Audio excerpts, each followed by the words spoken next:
오늘 누가복음 15장은 누가복음에서 가장 유명한 말씀, 이런 양, 이런 드라크마, 이런 아들, 이렇게 유명한 비유 셋이 나옵니다.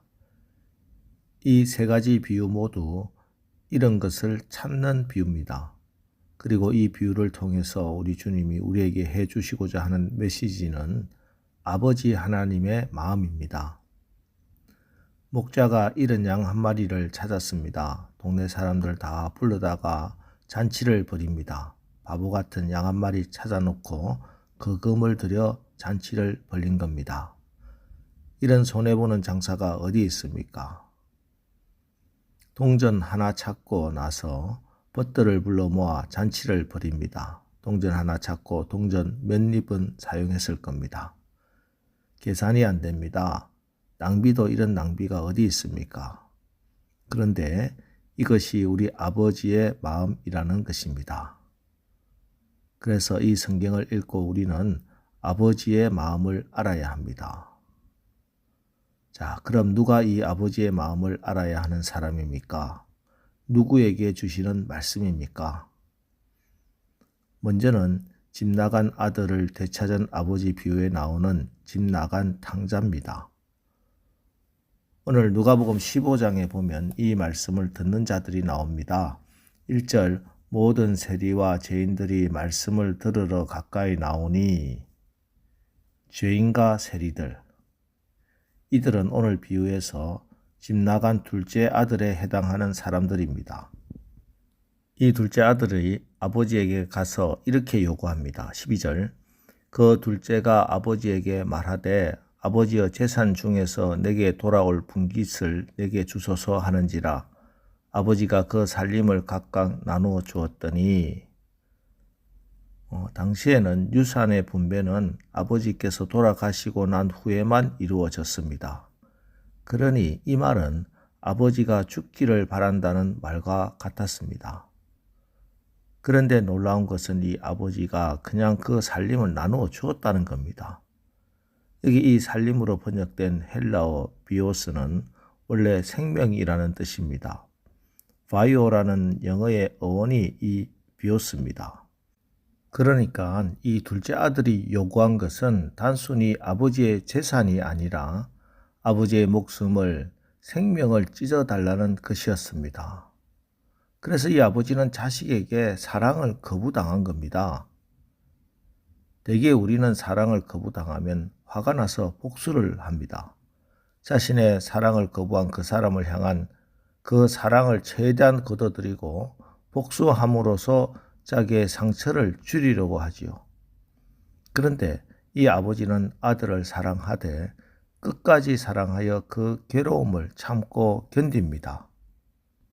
그리고 시간이 흘러 이 아버지의 재산, 아버지의 명예와 생명을 찢어나간 이 둘째 아들이 돈을 다 탕진하고 터덜터덜 집으로 돌아오는데 저 멀리서 아버지가 달려옵니다. 그리고 와락 그를 끌어안고 입을 맞춥니다. 그리고 빨리 제일 좋은 옷을 내어다 입히라고 종들에게 명령합니다. 아버지의 마음을 그렇게 아프게 찢은 그 모든 죄는 하나도 기억하지 않고 오직 긍휼한 마음뿐입니다. 여러분, 이 아버지의 마음으로 여러분이 이 자리에 앉아 있는 것이고 구원받아 천국 가게 된 것입니다. 지금도 우리 아버지 하나님은 이 마음으로 아직도 집으로 돌아오지 않은 저 불쌍한 둘째들을 기다리고 계십니다. 오늘 이 새벽 우리가 기도합시다. 주님 감사합니다. 저 같은 자를 용서해 주시고 받아주시니 감사합니다. 또 우리에게도 이 아비의 마음을 부어 주옵소서. 그래서 우리를 통하여 한 영혼, 잃어버린 한 영혼을 구원하는 역사를 보게 하옵소서. 기도하시기 바랍니다.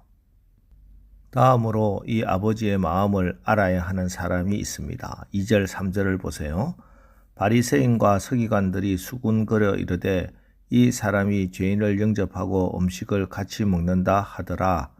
예수께서 그들에게 이 비유로 이르시되 이 말씀은 바리새인과 서기관들, 오늘 비유에서는 맏아들에게 주신 말씀입니다. 오늘 말씀은 하나님을 거부하고 교회에 실망하고 상처받고 세상으로 나간 탕자에게 어서 돌아오라고 주시는 말씀이 아닙니다. 지금 아버지와 함께 있는 교회에서 나름 열심히 신앙생활을 한다고 생각하고 있는 저와 여러분을 향한 주님의 메시지입니다. 맏아들이 밭에 있다가 돌아와 보니 집안에서 잔치가 벌어지고 있었습니다. 종을 부릅니다. 이 무슨 일인가? 이때 종이 소중한 것을 가르쳐 줍니다. Your brother, 당신의 동생이 돌아왔습니다. 그러나 이 맏아들은 자기 동생을 내 동생이라고 하지 않습니다. 아버지가 달려나와서 다시 깨우쳐 줍니다. Your brother, 이 내 동생은 죽었다가 다시 살아나지 않았느냐? Your brother. 그러나 끝까지 이 첫째 아들은 자기 동생이란 말을 한 번도 하지 않습니다.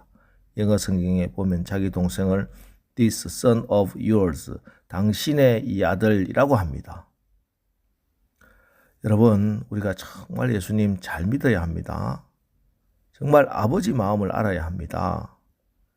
29절에 맏아들이 아버지에게 나는 여러 해 아버지를 섬겨 아버지의 명령을 어긴 일이 없었다고 항변합니다. 예, 틀림없이 이 아들은 아버지의 여러 명령들, 심부름들을 성실하게 이행하며 살아왔을 겁니다. 그러나 이 아들은 이상하게도 아버지의 가장 소중한 명령은 순종하지 않았습니다. 생각해 보세요.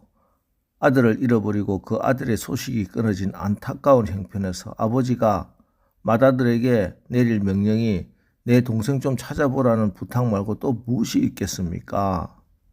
그러나 한 번도 찾아 나선 적이 없습니다. 오늘 누가복음 15장의 결론입니다. 32절. 이 내 동생은 죽었다가 살아났으며 내가 잃었다가 얻었기로 우리가 즐거워하고 기뻐하는 것이 마땅하다 하니라. 이렇게 막이 내려지고 있습니다. 완성되지 않은 채로 끝나버립니다. 33절이 기록되어야만 완성됩니다. 33절은 두 가지 가능성이 있습니다. 이 아버지의 말씀에 맏아들이 아버지께로 달려가 아버지, 제가 아버지의 마음을 알지 못하고 살았습니다. 용서해 주세요. 아버지 품에 덥석 안겨 동생을 사랑하며 행복하게 살아가는 33절이 가능합니다. 또 다른 33절, 둘째 아들은 돌아왔는데 첫째 아들은 오히려 아버지 가슴에 못질을 하고 다시 지울 수 없는 상처를 남기고 집을 떠나는 33절이 가능합니다. 여러분, 오늘 하나님 앞에서 여러분은 과연 어떤 맏아들이신가요? 아버지의 마음을 알고 아버지의 마음을 품고 아버지의 자비하심 같이 우리도 저 영혼들, 바로 내 동생들을 사랑하고 함께 기뻐하는 그런 멋진 맏아들이 되시기를 바랍니다. 그래서 아버지 앞에 설 때 하나님, 제가 어찌 아버지 하나님 마음을 모를 수 있겠습니까? 저도 하나님이 아끼시는 내 동생과 사랑하며 살았습니다. 이렇게 고백하시길 주님의 이름으로 축원합니다. 기도하겠습니다. 하나님, 우리 각자의 마음속에 다시 한번 아버지의 마음을 부어 주옵소서. 자녀를 사랑하고 잃어버린 자녀를 안타까워하시는 아버지의 가슴 아리를 우리도 하게 하옵소서. 어떤 상황과 환경을 핑계대지 않도록 하시고 우리 교회가 하나님이 사랑하는 이 지역에 있는 저 영혼들에게 주목하게 하시고 우리가 아버지 마음을 알아 이 영혼 구원하는 일에 쓰임받게 하옵소서. 저들에게 구원의 소망 되신 예수 그리스도를 전하여 이 지역이 모두 다 하나님의 자녀로서의 복을 누리게 하옵소서. 예수님의 이름으로 기도합니다. 아멘. 자, 이제 오늘 말씀을 붙들고 주여, 오늘 하루도 우리가 아버지 하나님의 마음을 알아 한 영혼 구원하는 그 일에 쓰임받게 하옵소서. 우리 합심해서 기도하고 나가겠습니다. 우리 기도하겠습니다.